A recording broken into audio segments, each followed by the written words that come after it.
नमस्कार। हमारे साथ देश के सबसे पावरफुल व्यक्ति है, नहीं नरेंद्र मोदी जी नहीं है हमारे साथ है मुकेश अंबानी जी। जब मैंने कहा कि सबसे पावरफुल या ताकतवर व्यक्ति हमारे साथ है, किस तरह से आप देखते हैं? आप मानते हैं? नहीं, मैं ये नहीं मानता हूँ। मैं आपको सीरियसली लेता नहीं। अरे ये क्या बात है? ये तो फिर मैं आपसे पूछूंगा कि आपको प्रेरणा किससे मिलती है? जब आप सुबह उठते हैं इतने सालों बाद, आपको एनर्जी कहां से मिलती है? एक नए प्रोजेक्ट, आपने बड़ा प्रोजेक्ट शुरू किया, एनर्जी कहां से मिलती है? मुझे जो, अगर आप देखें तो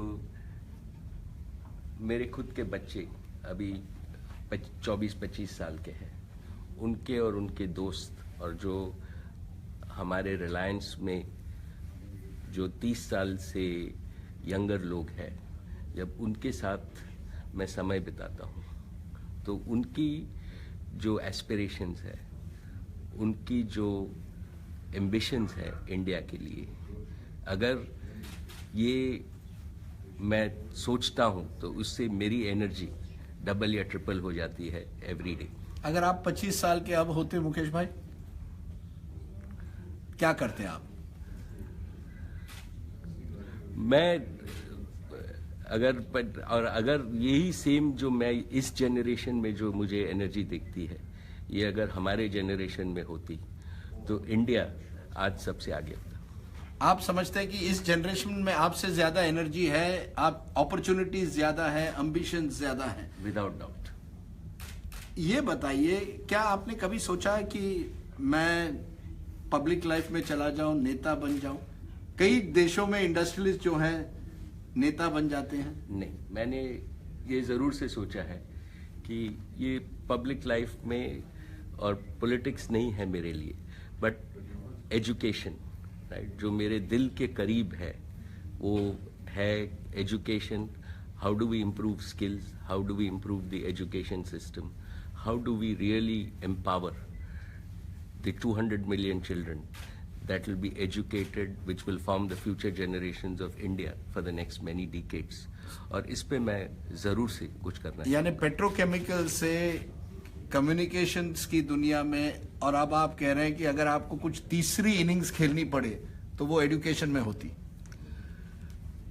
तीसरी इनिंग्स तो नहीं, बट अगर मुझे मौका मिले तो मैं एजुकेशन और इंडियन यूथ को सर्व करना चाहूंगा in whatever limited capacity and capability I have. ये बताइए, जब आपका फेवरेट फूड क्या है? मुकेश अंबानी खाना क्या पसंद करते हैं? हमारा फेवरेट फूड साउथ इंडियन है, इडली सांभर इज व्हाट।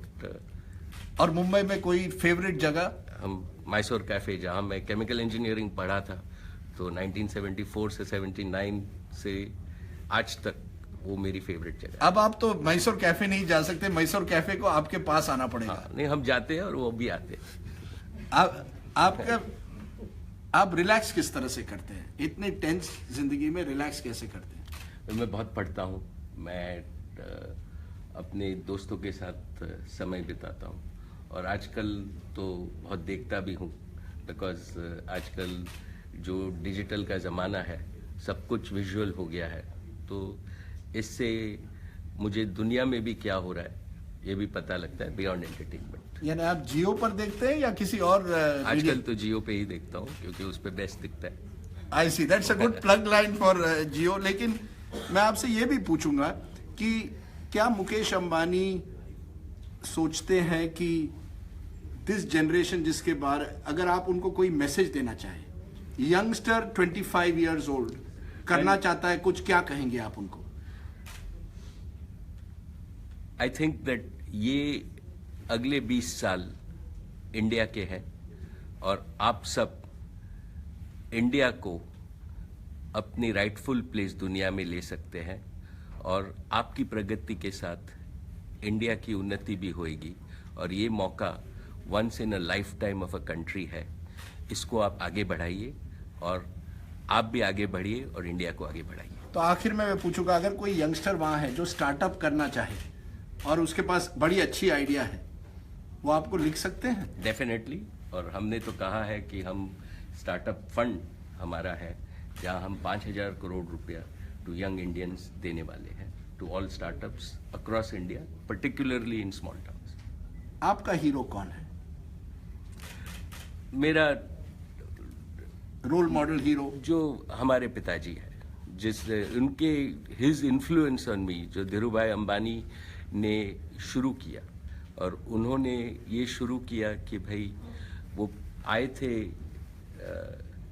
बम्बई में 100 रुपए के साथ, और उनका ये लक्ष्य था कि मैं टैलेंट और बिजनेसेस ऑफ द फ्यूचर में इन्वेस्ट करूंगा, और जो उनकी फिलॉसफी है वो एवरग्रीन है, और वो हमेशा मेरे लिए अपने हीरो रहे। धीरूभाई अंबानी से नरेंद्र मोदी तक गुजरातियों का जमाना लगता है। तो आप पे है। मुकेश अंबानी जी, आपने हमसे बात की, बहुत बहुत शुक्रिया।